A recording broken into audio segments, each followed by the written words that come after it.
capítulo 24, el mes pasado terminamos en el versículo 21. Y recordemos que desde Génesis capítulo 3, el versículo 15, que tal vez algunos de ustedes ya se han memorizado, porque en Génesis capítulo 3, 15, si tienen su Biblia de papel, simplemente háganle rápido, se van a Génesis 3 y el versículo 15, es lo que se conoce como el prototipo del Evangelio, porque en ella, si ustedes recordarán, Dios ha prometido un redentor o un salvador que habría de pisarle la cabeza a la serpiente. De acuerdo a la misma interpretación de la Escritura, la serpiente es el diablo o Satanás.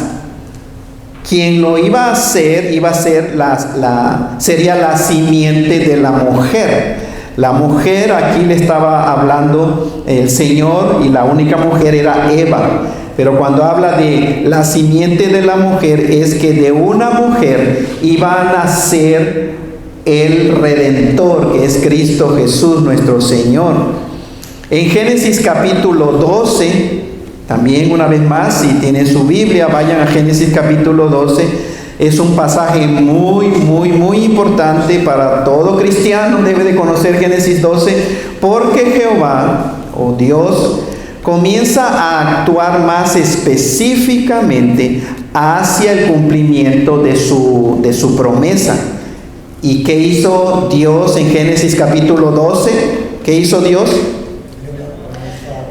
Llamó a un hombre llamado Abraham.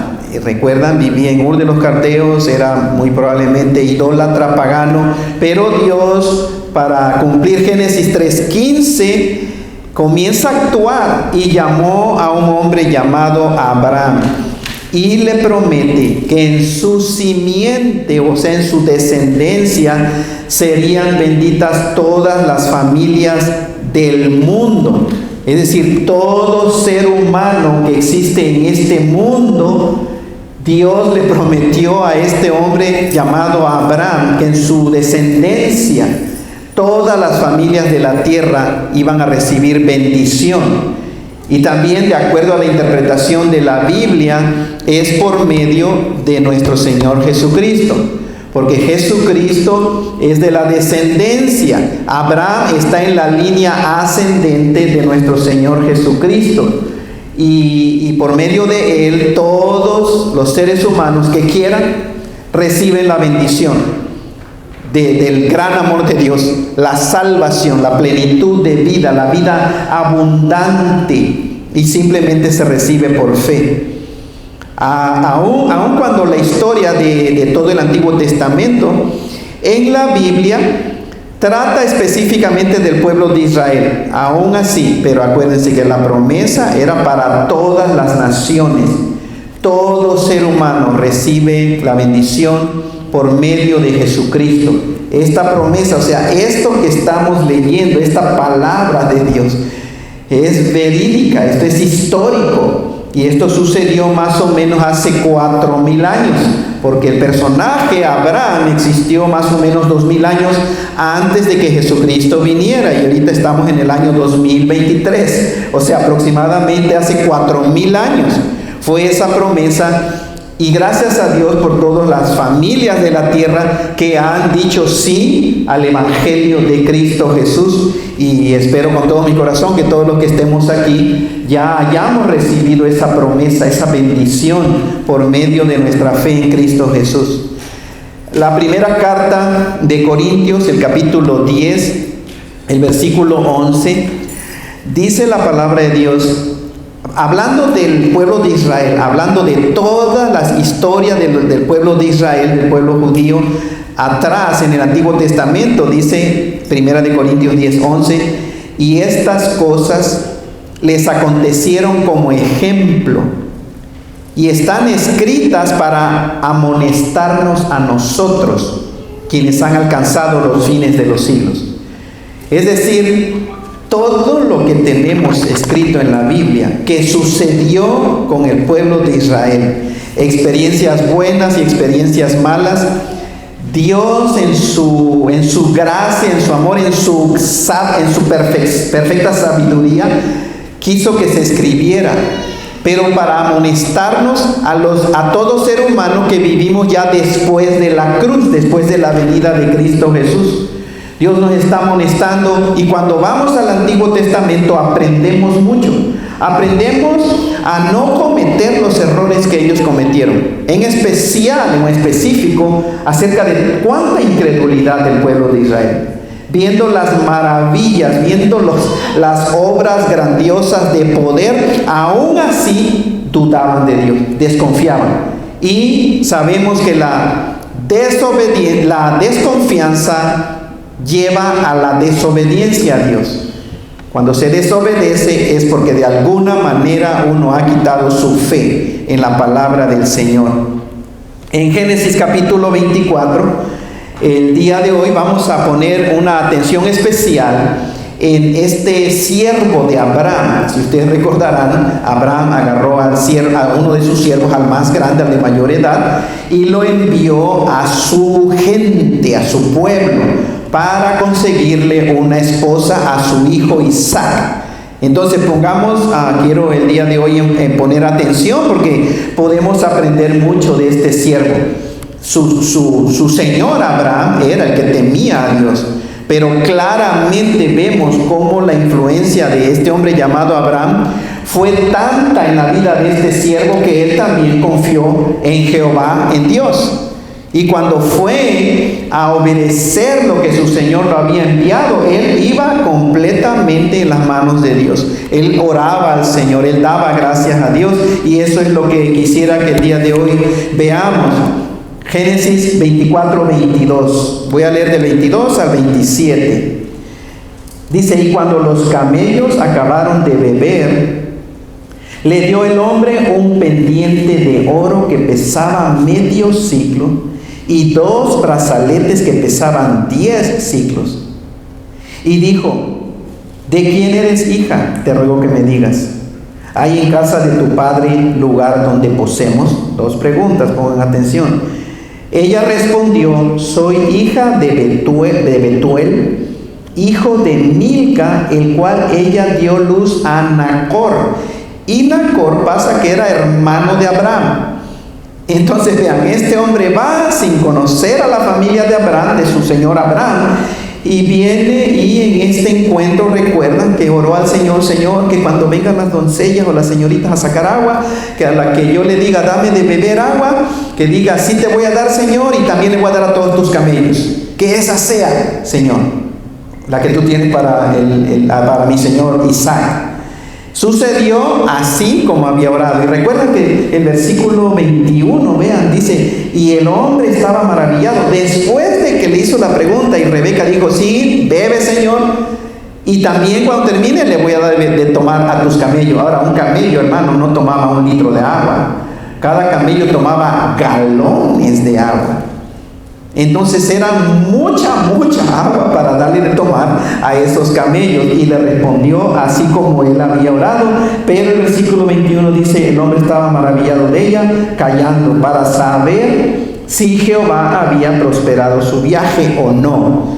Ahí había orado, ya estaba la respuesta, pero él todavía como que dudaba. Y estoy entonces en el versículo 24. Ella respondió: soy hija de Betuel, hijo de Milca, el cual ella dio a luz a Nacor. Y añadió: también hay en nuestra casa paja y mucho forraje y lugar para posar. El hombre entonces se inclinó y adoró a Jehová y dijo: bendito sea Jehová, Dios de mi amo Abraham, que no apartó de mi amo su misericordia y su verdad, guiándome Jehová en el camino a casa de los hermanos de mi amo. Esa es la palabra del Señor. Entonces vean, el siervo de Abraham, al ver la respuesta de la mujer o de Rebeca, que era exactamente la señal que le había pedido al Señor, entonces le entregó esas prendas: oro, un pendiente, y lo usaban para la nariz. O sea, no se alarmen si ven gente usando pendientes en la nariz, que algunas culturas todavía lo usan. Hay cristianos que no les gusta ver a su hija, ¿verdad?, con un pendiente en la nariz. Pero bueno, algunos los ven bonitos, otros lo ven bonito mejor acá, ¿cierto? La mamá sí lo usa acá con toda tranquilidad, pero cuando ve al hijo en la nariz ya no le gusta. Ok, pero es cultura, hermanos. Le entregó el pendiente de oro y 2 brazaletes de oro. Es decir, esto fue para la esposa futura del hijo de su señor o de su amo, Abraham. Y notemos que obviamente Rebeca recibió eso, pero el simple hecho de que el siervo de Abraham le dio las prendas a Rebeca no significa que Rebeca ya haya aceptado ser la esposa del hijo de Abraham. Eso aún estaba por verse. Y si, como les he animado, ya leyeron toda la historia, ya saben lo que sucedió, ¿verdad? Sin embargo, el siervo de Abraham está tomando un paso adelante. Podríamos en cierto sentido decir, está como arriesgando las prendas, porque él simplemente se la dio a Rebeca. Todavía no sabe qué va a decir esta persona con respecto a irse a casar con Isaac. Pero también vemos que el siervo primero tuvo que ver, vio algo, y entonces para dar lo que traía de valor, vio, observó, y entonces dio lo que traía de valor. Bajo la gracia de Dios, es decir, bajo el nuevo pacto en la sangre de Jesucristo, bajo el cual todos nosotros vivimos, porque recuerden cuándo empezó el Nuevo Testamento, el nuevo pacto. En la cruz, no, Mateo capítulo 1, acuérdense, no con el nacimiento de Jesucristo, sino con la muerte y resurrección de nuestro Señor Jesucristo. El creyente vive por fe.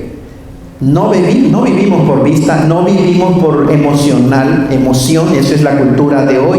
Si sientes, díselo, si sientes, hazlo. Pero si no lo sientes, la cultura de hoy dice, no lo hagas porque eso te hace un hipócrita, y eso es falso, eso es mentira, salida del fondo del infierno. Porque el creyente en Jesucristo no vive ni por vista, ni por emoción. Lo sientas o no, eres hijo de Dios, entonces Dios te dice, hazlo. Y podemos activar nuestra voluntad y tomar acción. El justo por la fe vivirá, dice Romanos capítulo 1 versículo 17. De hecho, también bajo el antiguo pacto, hermanos, se suponía, Dios esperaba que su pueblo viviera por fe, no por obras, no por los 10 mandamientos. Los 10 mandamientos fue algo temporal, pero la vida del justo se suponía que fuera por fe. Y esta que citó Pablo, el apóstol Pablo en Romanos 1:17, de hecho es una citación del Antiguo Testamento, del libro de Habacuc. Entonces, volviendo al siervo, el siervo le hace 2 preguntas a esta mujer, a Rebeca, que sin duda alguna claramente le afirmó al siervo de Dios, al siervo que el Dios de Abraham estaba respondiendo a su oración. Más claro no podía hablarle Dios por la respuesta de Rebeca. Entonces, ¿qué fue lo que hizo? ¿Qué hizo en el versículo 26 y 27, hermanos? ¿Qué hizo este hombre, este siervo que necesitamos imitar? Se inclinó y adoró a Jehová. Y miren lo que dijo: bendito sea Jehová, Dios de mi amo Abraham, que no apartó de mi amo su misericordia y su verdad, guiándome Jehová en el camino a casa de los hermanos de mi amo. Entonces adoró al Señor.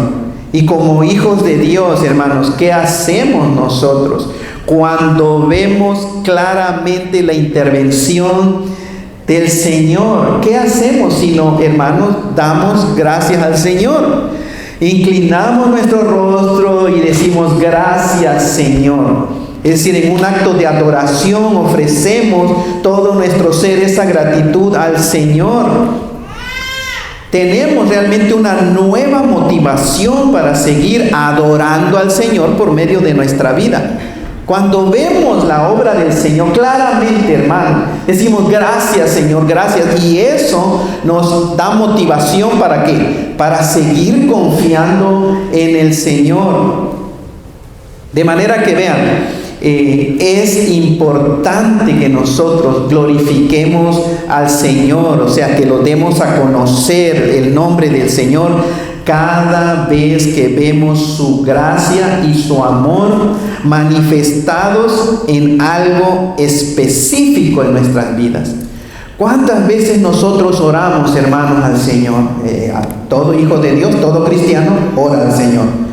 Acuérdense, si tú no oras, hay un problema serio contigo y debes de pensar cuál es ese problema. Pero todo cristiano ora al Señor, todo hijo de Dios.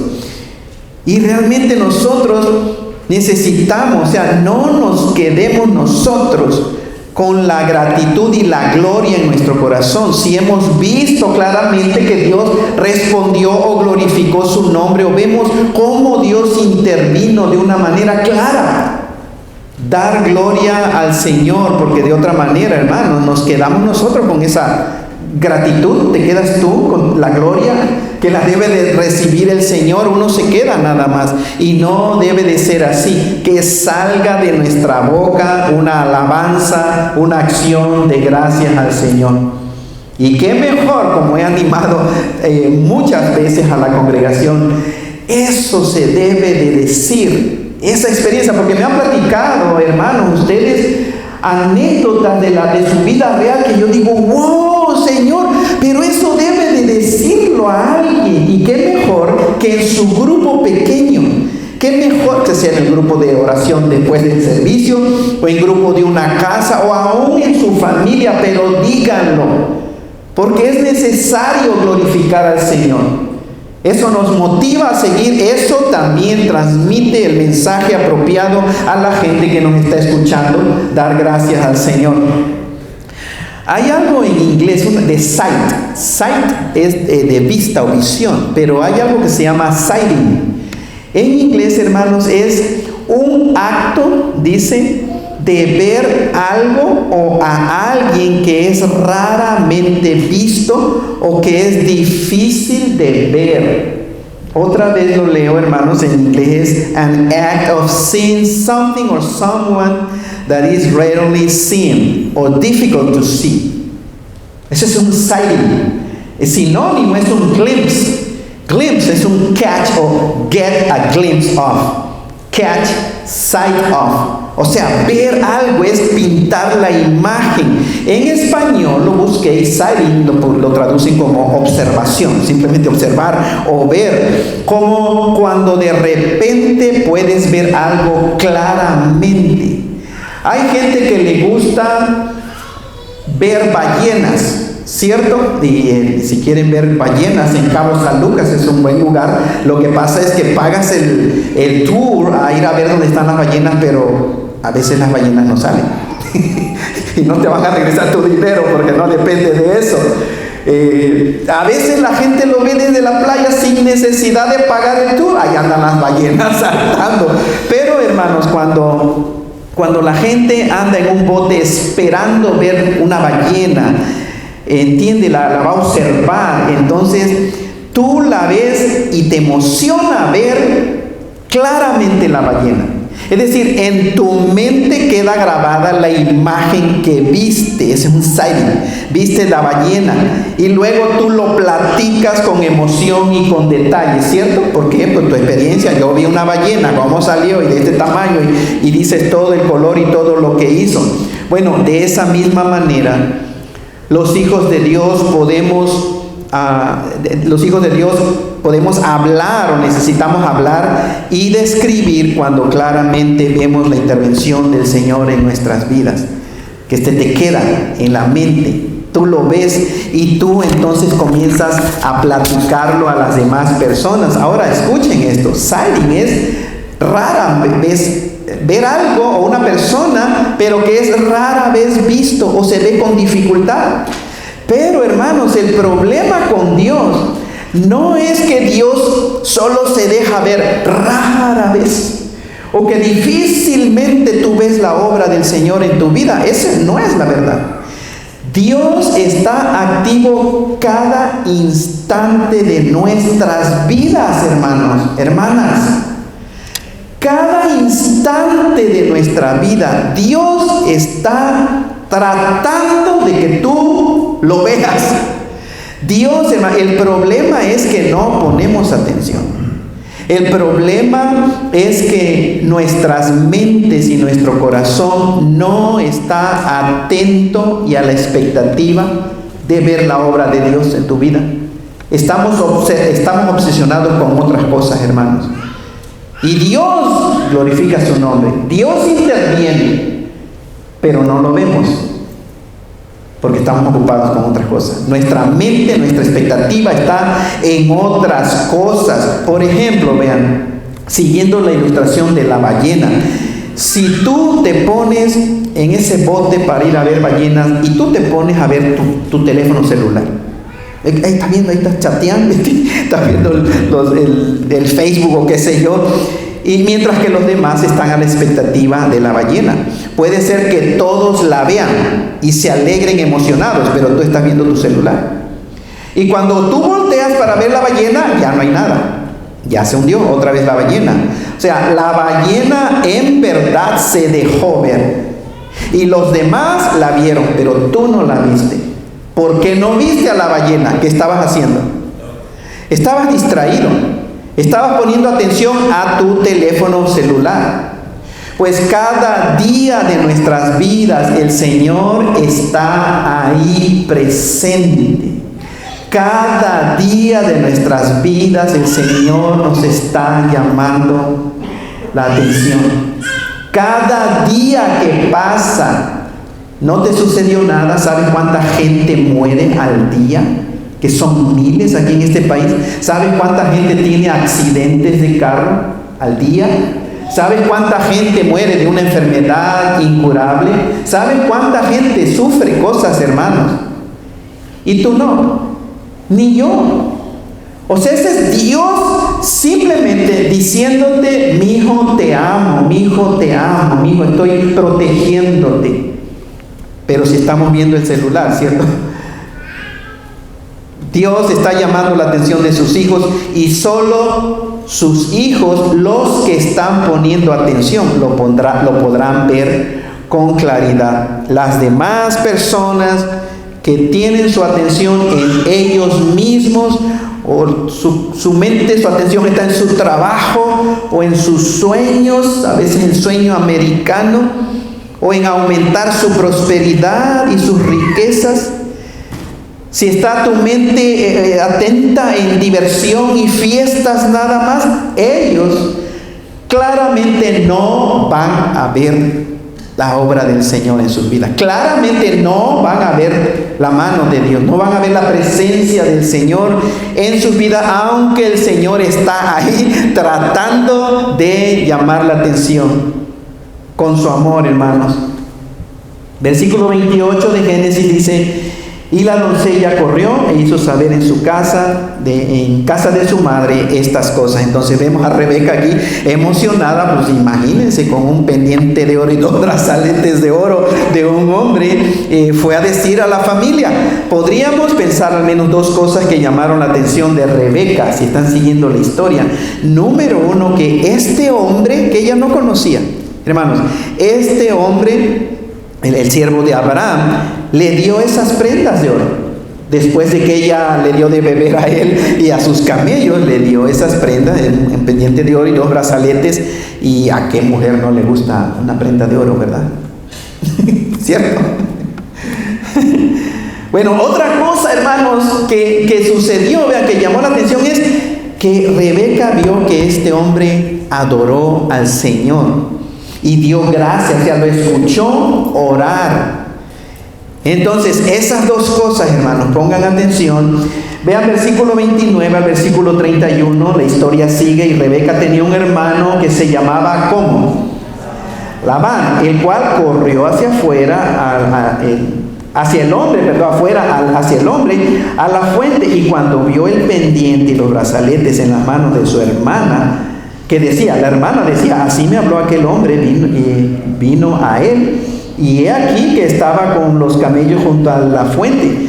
Y le dijo el hombre, ahora Labán, el hermano de Rebeca, le dijo: ven, bendito de Jehová, ¿por qué estás afuera? He preparado la casa y el lugar para los camellos. Algo interesante que los comentaristas llaman la atención es por qué no estaba Betuel, el papá de Rebeca y de Labán. ¿Por qué fue Labán? Muchos creen que Betuel ya era un ancianito y que tal vez Labán, el hombre, como que tomaba más responsabilidades y fue a ver a lo que estaba sucediendo. Pero entonces vean, Labán, hermano de Rebeca, también se sorprendió cuando vio al hombre, vio el pendiente de oro y los brazaletes que el siervo de Abraham le dio a su hermana, y también animó al siervo a pasar a su casa. El hermano J. Vernon McGee, un hermano de hace muchos años, hermanos, pero escribió una serie de comentarios desde Génesis hasta Apocalipsis. Son 61 volúmenes, 61 libros, hermanos, de Génesis hasta Apocalipsis, pero él lo dice como tipo de broma, pero dice que Labán probablemente se emocionó al ver el oro. Se emocionó de ver, bueno, esas prendas preciosas y que le habían dado a su hermana, y dice que tal vez por eso le dijo así: ¿qué haces ahí, siervo bendito del Señor? Vente, te he preparado algo. Pero no se dice nada en realidad. La cosa es que sí, pudo haberse emocionado por lo que vio, sí, pero no dicen de que de mal corazón, o sea, pensando a ver qué más trae este hombre y vamos a sacárselo. Simplemente realmente expresó y lo invitó a su casa. Versículo 32 y 33. También aquí quiero pasar un buen tiempo porque hay algo importante, hermanos. Versículo 32. Entonces el hombre vino a casa y Labán desató los camellos y les dio paja y forraje y agua para lavar los pies de él y los pies de los hombres que con él venían. Versículo 33. Y le pusieron delante que comer. Pero él dijo: no comeré hasta que haya dicho mi mensaje. Y le dieron permiso a hablar. Pero qué atención la que está recibiendo Abraham y los que venían con él, y aún los animales, los camellos o animales, hermanos, que traía. Qué atención, qué gran alivio, ¿cierto? Han de haber sentido tanto el siervo de Abraham como los que venían con él. Y también los animales pudieron disfrutar de comida y descanso. Pero la Biblia dice: y le sirvieron algo para comer. Le pusieron delante al siervo de Abraham algo para comer. Después de un largo y cansado viaje, hermanos, no hay nada como descansar y comer, ¿cierto? Es una necesidad para el ser humano porque es el cuerpo necesita descansar y necesita comer. Sin embargo, este hombre, cuando se le puso la comida, hermanos, para que comiera, miren lo que respondió. Pongan atención, él venía de ese viaje, hermanos. Dice: no comeré hasta que haya dicho mi mensaje. Y uno se pregunta: pero ¿cómo no vas a comer? O sea, no vas a comer sino hasta que des tu mensaje. Pero sí hay mucho tiempo para el mensaje. Y además, pues él tiene hambre. Pero para este siervo la comida puede esperar. Subrayen eso en sus mentes, hermanos. La comida para este hombre que traía una misión de su Señor, la comida puede esperar para él. Entonces vean, hermanos, más importante para que satisfacer su cuerpo con comida son los asuntos de su señor Abraham.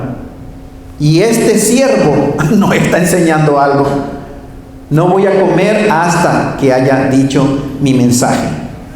Pues el día de hoy, en este país donde hay abundancia de comida, ¿están de acuerdo conmigo? No levanten la mano. Cierto que hay abundancia de comida. Cierto que sentimos horrible saber y ver cuántos miles o probablemente millones de toneladas de comida se tira diariamente en este país. ¿Se han dado cuenta, hermanos, en los restaurantes cuánta comida queda? Y algunos la póliza es entendible porque hay demandas. No se lleven nada a casa. Pero si está bueno, no se pueden llevar nada. Tienen que tirarlo a la basura. Sobra, hermanos, la comida. Ahora, no estoy diciendo que no hay hambre y no estoy diciendo que no existen algunas familias también que pasan hambre. Pero hablando en términos general, hay abundancia de comida, hermanos. Hay gente, aún así con la abundancia de comida, hay gente que no puede esperar. O más bien no quiere esperar y dejar de comer por unos minutos. En México, cuando viví en México, había un dicho, no sé si era un programa, pero decía, la panza es... No se lo saben, hermano, así de viejo. Ustedes pueden responder, no se hagan. La panza es primero, ¿cierto? ¿Quién respondió? Un joven, ok. La panza es primero. Métanse al internet, hermano. Ahorita hay una de restaurantes y de programas de comida. La panza es primero. Una persona relacionado más o menos con esto, hermano. Hace años no viene aquí, por eso lo digo con libertad. A una persona me dijo esto. Pastor, yo porque le estaba invitando a reuniones y a qué horas era el estudio y pues sacaba cuentas a qué horas iba a llegar a su casa para dormir, pero me dijo, yo necesito dormir 10 horas diarias. Pregúntele a mi esposo. 10 horas diarias tengo que dormir, pastor, porque si no duermo mis 10 horas, ando muy mal. Durante el día ando muy mal. Lo que quería era una excusa para no hacer compromiso con las cosas de Dios. Simplemente, hermanos, en otras palabras, ella me estaba diciendo, no puedo dejar de dormir unos minutos, porque esto es mi prioridad. Mi prioridad es dormir mis 10 horas, no es la iglesia. Todo lo demás, aún las cosas de Dios, no son mi prioridad. Y cuando hablamos nosotros, volviendo al tema de la comida, la actitud de algunas personas es, no puedo estar en un servicio de más de 2 horas. Nosotros demoramos 1 hora y media, ¿cierto? Hace muchos años era un servicio de más de 2 horas, más de 2 horas. Hay países que el servicio es horas y horas, y adivinen que no se quieren ir. No se quieren ir porque el día del Señor, ellos lo toman, es día de estar con la familia de Dios, y alaban al Señor, escuchan predicación, disfrutan, comen, alaban al Señor, escuchan enseñanza. O sea, ellos no les preocupa más de 2 horas. Pero aquí es una ironía, es una tristeza, es un pesar de que para las cosas de Dios no sé cuántas personas, hermanos, asistirían al servicio si el servicio empieza a ser de 2 horas. ¿Cierto? Algunas personas dirán, no, pastor, usted predique todo lo que quiera. Yo me voy y usted apaga la luz al final.